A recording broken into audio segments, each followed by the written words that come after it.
20,000 people die of cancer every day. This translates to 8 million deaths every year, 500,000 of which are Americans. At the beginning of the last century, 1 person out of 20 would get cancer. In the 1940s, it was 1 out of every 16 people. In the 1970s, 1 person out of 10. Today, 1 person out of 3 gets cancer in the course of their life. Over 1 million Americans are diagnosed with a new cancer every year. All these people suddenly plunge into a dark tunnel that will dramatically change their life for many years to come. Faced with an apparently endless chain of medical tests, examinations, second opinions, medications, new tests, surgical operations, support therapies, and follow-up checks, they find themselves at the complete mercy of the disease. While in that tunnel, each patient feeds an immense medical apparatus that employs hundreds of thousands of people and generates millions and millions of dollars for the medical and pharmaceutical industries. From research laboratories to medical schools, from prevention clinics to worldwide drug sales. Today, the cancer medical apparatus is so large and expensive that it needs its patients in order to survive just as much as the patients need the apparatus. Cancer is a big business, one of the biggest businesses. The typical cancer patient spends at least $50,000 to treat his or her disease. With 1 million new American cancer patients every year, that translates to $50 billion annually spent on cancer treatment in the United States. But to modern oncology, cancer still remains a mystery. What a century ago were just wooden contraptions, able to lift only a few feet off the ground, today have become sophisticated jets, capable of reaching incredible heights at 3 times the speed of sound.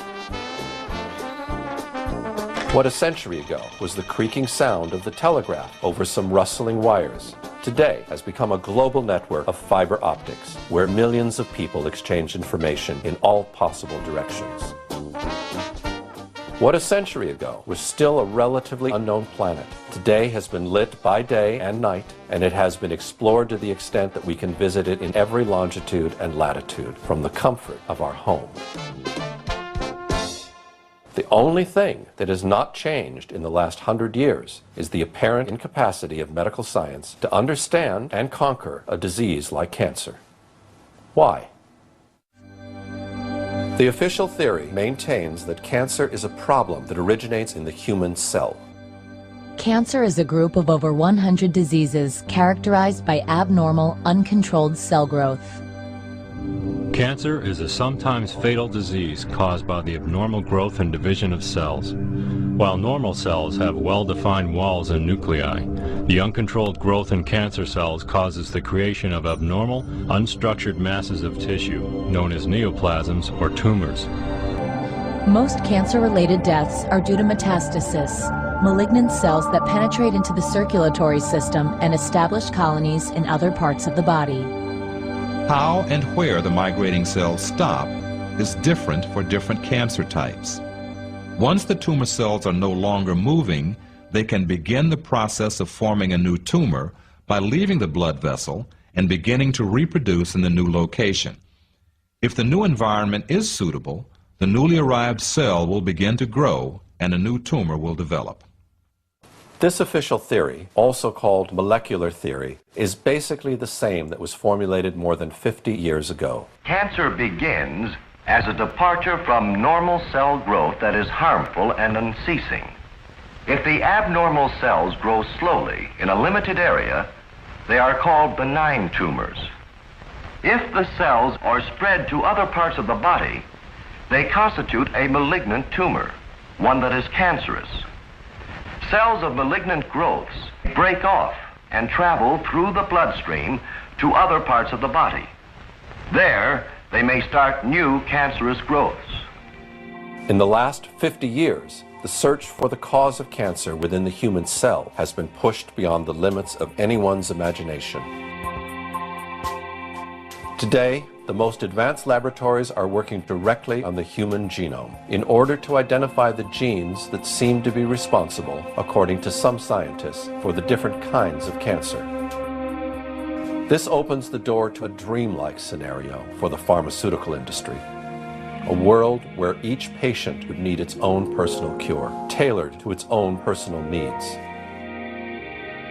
1 million new patients every year, 1 million new cures for each and every one of them. What we want to do is we want to match the disease with the cure or palliative treatment, whatever it is, by using the genomic tools. And that's really what the whole cancer world is now going to be about for a very long time. The question of whether we're going to break the cure barrier is not the question about if, it's a question about when. In the meantime, however, no one has been able to prove that the official theory is the correct one, and that the origin of cancer is in fact of genetic nature. Major advances are being made in the detection, prevention, and treatment of cancer. But the mechanisms that trigger malignant cell growth are still not completely understood. In the meantime, statistics seem only to get worse. We've lost the war on cancer. Since the 1950s, the outlook for most cancer patients has remained the same, a 1 in 3 chance of living for 5 years after diagnosis using conventional therapy, surgery, radiation, chemotherapy, drugs. The fact is that today, 2 out of 3 American cancer patients will be dead before 5 years. Despite such dismal results, official oncology continues to impose on patients the only 3 therapies that have ever been authorized in the last 100 years: surgery, chemotherapy, and radiotherapy. And 2 of the 3 are actually carcinogenic. Surgery is the oldest technique and the most successful of the 3. But surgery is useful only when the cancer is localized, a minority of cases. Patients also fear radiation's dangerous side effects. One of these is that radiation can actually cause cancer. The use of radiation remains controversial even in medical circles. As much as we could work with her, say on a math problem, she was not comprehending it. It would take a long time to get like a worksheet done. Parts of Elizabeth's brain weren't there anymore because of the radiation that it had killed that part of the brain. So the part of the brain that was responsible for memory was gone. Chemotherapy is designed to kill cancer cells throughout the body. It is highly toxic, however, and it also kills healthy cells. Today, chemotherapy is often given in combination with surgery and radiation. Your typical chemotherapy agent will certainly cause tiredness. There is a risk of sickness, but there are very good anti-sickness drugs these days that can control that. Chemotherapy frequently causes taste change. It can cause a sore mouth. The first side effect that many people ask about have is hair loss. In fact, many chemotherapy drugs are carcinogenic.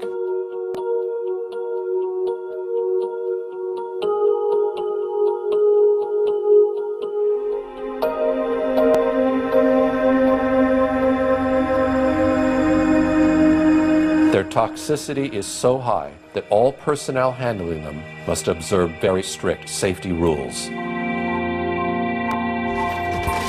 Their disposal calls for total destruction and incineration of anything that comes in contact with them.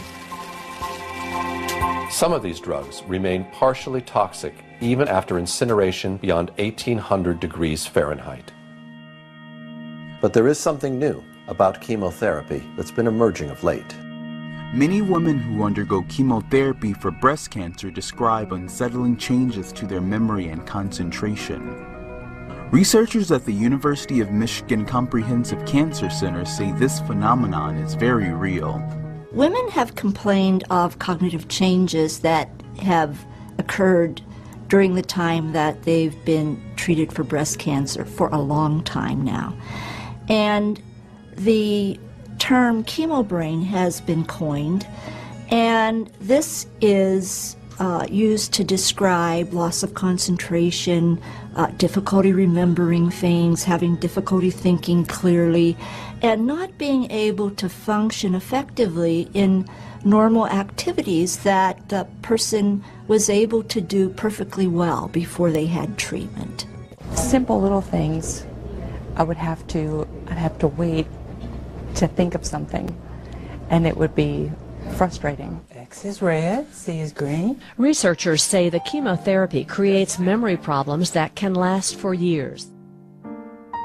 Children are also beginning to report long-term effects of chemotherapy drugs. Things like my homework, like, let's say, like math homework. When it's real noisy, I can't focus. And it just makes me feel like my mind's being erased. But is there any benefit in chemotherapy? John Cairns of Harvard University published a study in Scientific American. He found that chemotherapy drugs benefit at most 5%, 1 out of 20 of the cancer patients they're given to. If conventional therapy has such limited results, why isn't the medical profession willing to investigate alternative approaches? The answer to this question may be found in some historic events that took place almost a century ago, when official medicine finally managed to gain the upper hand on the so-called empirical doctors, who cured patients with herbs and natural remedies. In the 1800s, society sanctioned both approaches to healing. Patients had a choice of using either doctors, called allopaths, or natural healers, called empirics or homeopaths. The two groups waged a bitter philosophical debate. The allopathic doctors called their approach heroic medicine. They believed the physician must aggressively drive disease from the body. They based their practice on what they considered scientific theory. The allopaths used 3 main techniques. They bled the body to drain out the bad humors. They gave huge doses of toxic minerals like mercury and lead to displace the original disease. They also used surgery, but it was a brutal procedure before anesthesia and infection control. Few patients were willing to have surgery. Most patients feared allopathic methods altogether. Satirists of the day remarked that with allopathic treatment, the patient died of the cure. Competing with the doctors were the empiric healers.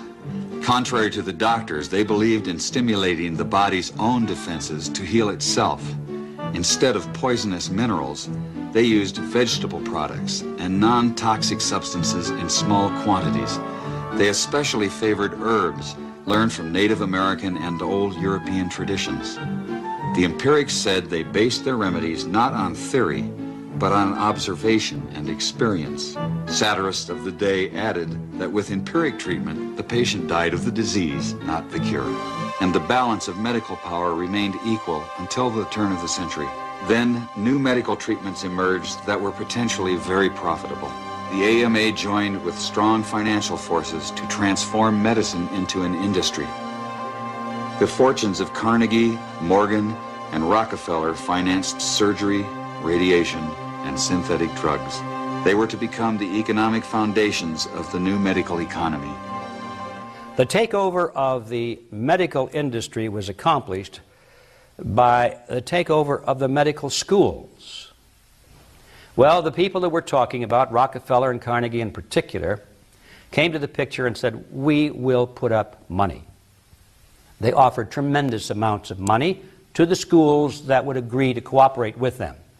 The donors said to the schools, we're giving you all this money. Now, would it be too much to ask if we could put some of our people on your board of directors to see that our money is being spent wisely?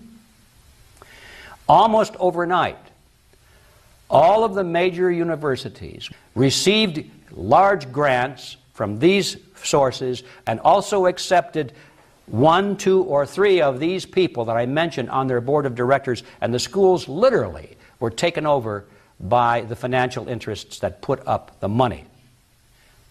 Now, what happened as a result of that is that the schools did receive an infusion of money. They were able to build new buildings. They were able to add expensive equipment to their laboratories. They were able to hire top-notch teachers. But at the same time as doing that, they skewed the whole thing in the direction of pharmaceutical drugs. That was the efficiency in philanthropy. The doctors from that point forward in history would be taught pharmaceutical drugs. All of the great teaching institutions in America were captured by the pharmaceutical interests in this fashion. And it's amazing how little money it really took to do it. Surgery became viable with anesthesia and infection control, and doctors advocated expensive, radical operations. These in turn produced the need for a large, lucrative hospital system. Radium fever swept medicine. The price of radium rose 1,000% almost overnight. Another costly technological industry entered the hospital system. A drug industry grew out of the booming patent medicine business. The doctors changed educational standards and licensing regulations to exclude the empirics. Soon, only AMA-approved doctors could legally practice medicine. In a brief 20 years, the AMA came to dominate medical practice. Organized Medicine launched a media campaign to associate the empirics with quacks. The code word for competition was quackery.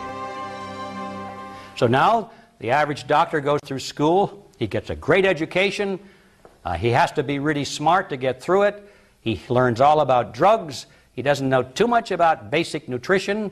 I found that the average wife of these physicians knows more about nutrition than he does, but they sure know their drugs. And if you go to your typical doctor today, I don't care what it is, chances are you're going to walk out of there with a prescription. Why? Because that's what he has been trained to do. The companies that make up the pharmaceutical industry are among the largest corporations in the world. Together, these businesses have come to be known as Big Pharma. In 2004, their combined global sales were over $500 billion, with Pfizer and Johnson & Johnson leading the pack. In the U.S., the core of Big Pharma's immense profits is from sales of prescription medication.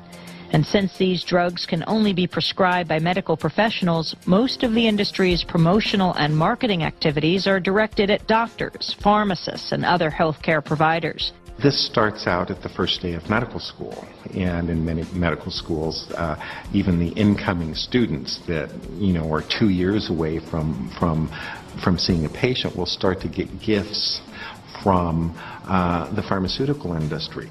And as these students get farther along in their medical education, the interactions and the gifts escalate to free lunches, to dinners. Champagne, brunches, happy hours, New York jet tickets.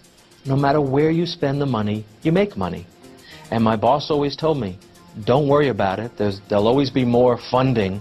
Spend what you can. In fact, if I give you $100,000 to spend, Gene, I want you to spend $200,000. Before 1980, most clinical research was funded by the National Institutes of Health.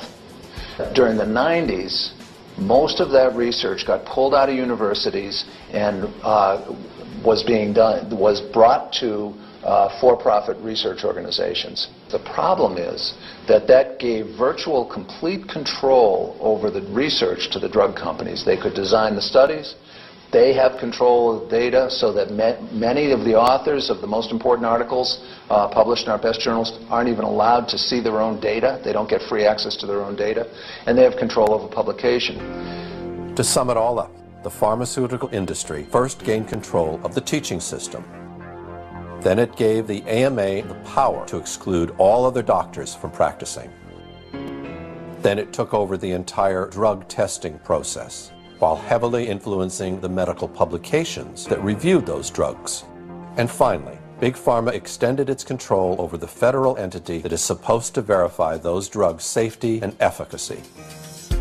At the opposite end are the sick citizens, and in the middle are the doctors who must cure them based on information they can only get from the pharmaceutical industry, which can no longer be verified. Chemotherapy drugs are in fact among the most expensive of all. A 1-month supply of erlotinib, a chemotherapy drug produced by Roche, cost $2,300. The same supply of sorafenib, Bayer's chemotherapy drug, costs $5,500. The monthly supply of sunitinib, a chemotherapy drug produced by Pfizer, cost almost $7,000. The drug industry is the most successful global industry in the world. What they don't want you to do is get better, because if you get better, their market's gone.